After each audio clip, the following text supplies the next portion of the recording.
Alors, le thème qu'ils m'ont proposé, notre fille Bénédicte, Grâce Bénédicte, m'a proposé avant-hier pour ce moment, c'est le ministère de chantre. Quel enjeu pour le chant de Dieu. C'est un gros mot, hein? Quand j'ai regardé, je dis, mais c'est là, on ne connaît pas bien, hein? C'est un gros mot. Alors, je vais ramener ça au niveau de tout le monde. Voilà, pour que nous tous on comprenne. On va reformuler. Ok. Pour reformuler, on dira qu'est-ce que l'Église gagne avec les chantres ou sans les chantres. Réponse. Quand on parle d'enjeu, il y a quelque chose qu'on gagne ou on perd. Ok. Donc, qu'est-ce que l'Église gagne avec les chantres, ceux qui chantent comme elle, comme ma fille Tiapo, Amy Tiapo. Et qu'est-ce que l'Église gagne avec mon frère qui a... C'est toi qui as fait le chant « Il a où là ?» Il est où, le manager? « Il a où, il a où, il a redonné ». C'est un chant qu'on chante partout. Mais en fait, si les chants sont là, on gagne quoi dans l'Église? S'ils ne sont pas là, on perd quoi? Voilà la question véritable. Merci mon beau. Vous n'avez pas présenté mon beau, mais je lui ai déjà dit merci pour ma fille. Tolosi, merci beaucoup. Voilà Tolosi. C'est moi qui te salue. Merci pour ce que tu fais pour ma fille. Alors, c'est son mari, pour ceux qui ne savent pas. C'est le vrai manager qui est là, là. Le vrai manager qui est là. Voilà. Que le Seigneur te bénisse. Saluons-le. L'autre, il est manager de surface. J'ai demandé, viens, s'il te plaît, comment tu t'appelles? Tu n'as pas dit ton nom là. Prince Charlie, c'est toi qui as fait Ilao. C'est toi-même qui as été inspiré et qui l'a fait. Le chant fait le tour du monde. Et même ailleurs, dans les autres nations, où mon épouse et moi, on a eu l'occasion de visiter plusieurs pays d'Afrique, surtout francophones, les gens chantent ça. Que Dieu te bénisse, mon frère. Alors, bien, la réponse peut se trouver à deux niveaux. Au niveau biblique et puis au niveau historique. Alors, laissez-moi donc dire les deux réponses au niveau biblique et historique et puis je prie pour terminer, pour chacun de vous et pour notre fille. Sur le plan biblique, dans le Nouveau Testament en particulier, on se rend compte que l'existence de la louange céleste est véritablement importante. Je dis bien la louange qui vient du ciel. Et vous pouvez trouver ça dans beaucoup de passages bibliques. Néhémie 9:6, Job 38, verset 7, Psaume 103, verset 20, 148, verset 2, Ésaïe 6, verset 3, Ézéchiel 3, verset 12. Donc les anges célestes font du ministère de la louange leur métier. Et ce sont des chantres émérites, sans pareil.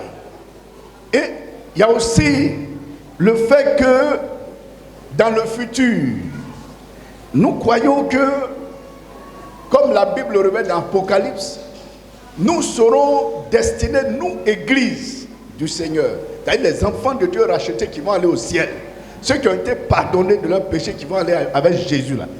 On va passer toute l'éternité à le louer et à le chanter. Est-ce que tu veux faire partie de ce groupe-là? Qui veut faire partie? Voilà. Et dans le ciel, vous allez voir toutes les femmes qui sont là. Notre fille, eh bien, Amy Tiapo, qui l'encadre aujourd'hui, eh bien, Bénédicte, Grâce, et d'autres encore, Prince, eux tous, Africains, Ivoiriens, Canadiens, Américains, et Français, et, j'allais dire, Sud-Africains, et Russes, tous ces chantres qui ont chanté ici-bas pour la gloire du Seigneur et qui ont gardé la foi, nous allons les rencontrer auprès de Jésus et ils vont chanter et Jésus va se lever, il va danser, Jésus va se lever, il va louer avec son Père. Ça, c'est déjà important. Ça veut dire que sur le plan biblique, la louange est importante. Les chants, donc, sont au cœur du plan de Dieu pour la création. Vous comprenez? On appelle louange cosmique dans tout l'univers. Vous voyez, quand Jésus allait naître, qui sont ceux qui sont venus annoncer que Jésus est né? Ce sont des anges, ce n'est pas n'importe quel ange. C'est les anges qui sont voués à la louange dans le ciel. Une nuit froide, les bergers étaient là, et puis ils voient une lumière, et la lumière s'approche, et la lumière grandit, et ils voient une multitude d'anges qui étaient en train de jouer des trompettes et qui chantaient à la gloire de Dieu pour annoncer la naissance de Jésus-Christ, le roi des rois, le Fils de Dieu, celui qui est venu pour nous sauver. Ils ont chanté devant les anges. Ils n'étaient pas en train de rêver, ils étaient plusieurs bergers qui étaient là. Et ils leur ont dit, aujourd'hui, dans la ville de David, il vous est né un sauveur. Alléluia. Donc, vous voyez que les chants, comme Jean-Baptiste le prophète, ont précédé ou ont accompagné la venue de Jésus. Donc, la chanson ou les chants sont en amont du réveil, des changements spirituels, et ils sont en aval, c'est-à-dire au début et à la fin. Pourquoi alors les chants sont-ils importants pour l'Église? Qu'est-ce qu'on gagne avec eux? Bien-aimés, ce que les Juifs ont vécu en ce temps-là pour la naissance de Jésus, c'est la même chose qui va se répéter pratiquement pour la naissance de l'Église des Assemblées de Dieu en Côte d'Ivoire. Pour ceux qui ne savent pas, je vous dis, les plus jeunes, de 1958 à 1963, l'un des berceaux de la naissance de l'Église des Assemblées de Dieu de Côte d'Ivoire, c'est la ville de Katagi. Et à Katagi, vous savez ce qui s'est passé? Une nuit, pendant que les gens étaient en train de dormir, une chorale d'anges est venue à Katagi et a sillonné les rues de Katagi jusqu'à l'institut pastoral qui venait d'être créé, qui est là aujourd'hui. Ils ont sillonné et chantaient la gloire de Jésus-Christ. Yah était glorifié, Yahweh était magnifié. Et les gens sont sortis. Les gens sont sortis, me disent, mais qu'est-ce qui se passe? Qu'est-ce qui se passe? Et ils suivaient la voix des anges. Ils les suivaient pour faire le tour du village. La chorale, parce qu'ils sont sortis du méthodisme, donc c'était des grands chants de chorale. Donc eux, ils pensaient que c'était une chorale d'un village sœur qui était venu. Ils ne les voient pas, mais ils entendent la voix qui louait le Seigneur. Et ils les suivaient, ils ont fait le tour du village. Et ils sont venus se loger dans le clocher de l'église, c'est-à-dire ce qu'on appelle la campanile, parce qu'ils étaient dans un temple modèle méthodiste, où il y a le truc long là. Ils sont allés se loger dans le clocher et ils chantaient. Vous savez ce qui s'est passé? Ce soir-là, l'onction de Dieu est descendue. Le Saint-Esprit est descendu. Et des gens pleuraient dans le village. Ils se convertissaient. Des gens allaient chercher leur fétiche. Ils couraient pour venir. Je ne veux plus faire fétiche. Je vais donner à Jésus-Christ de Nazareth. Et ça a été comme ça. Les gens étaient bouleversés. Pour vous dire, Dieu nous enseigne que les chantes ont leur place dans l'église. Il faut s'occuper d'eux. C'est parce qu'on n'a pas beaucoup d'argent. Sinon, on allait payer les chantes. On dit, vous ne faites rien. Vous dormez, Dieu vous parle. Et puis nous, on vous paye à l'église. Comme on paye le pasteur, comme on paye tous ceux qui servent. C'est parce que l'église n'a pas cette politique. Aujourd'hui, en tout cas. Chers frères et sœurs. Donc, sur le plan, j'ai parlé sur le plan biblique, pour être bref, et j'ai parlé sur le plan historique.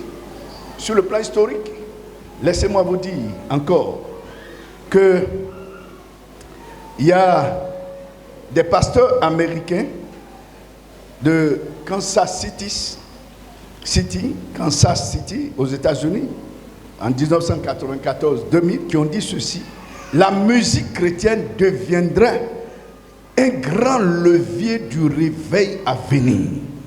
En 2000 qui parle, un grand levier du réveil, la musique chrétienne, atteignant le monde et déclenchant des conversions, amenant en quelque sorte la sanctification. Dis Amen. Amen. Bien-aimé, il y a un autre qui dit la musique, les chants sont des leviers indispensables du réveil. Il s'appelle Donald G. Et pour lui, eh bien, l'un des traits les plus agréables du réveil, c'est que tout le monde est poussé à chanter parce que les fardeaux sont enlevés, les malades sont guéris et une nouvelle vie est communiquée.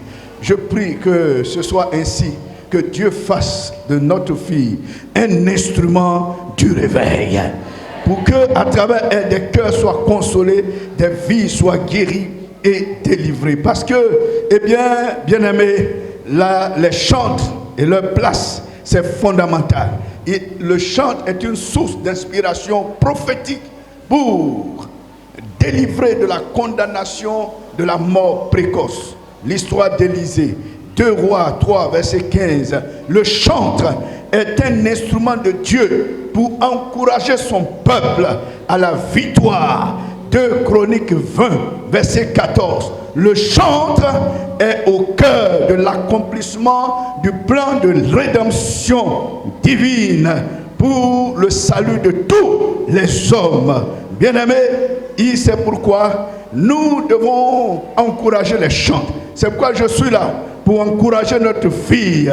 L'œuvre musicale, l'œuvre des chants doit servir la cause de Jésus-Christ pour le salut des hommes perdus, de l'humanité et pour l'édification du corps de Christ, oui, pour lequel Jésus lui-même est mort à la croix de Golgotha et pour lequel, le 3e jour, il est ressuscité, il est monté à la droite de Dieu, où il a obtenu du Père le Saint-Esprit, qu'il a répandu sur ses enfants, sur l'Église, qui est une source de symphonie musicale et de mélodies harmonieuses qui bénit les cœurs. Que ce soir, eh bien, l'onction de l'Esprit te touche là où tu es et que tu sois un instrument de réveil à travers ta génération.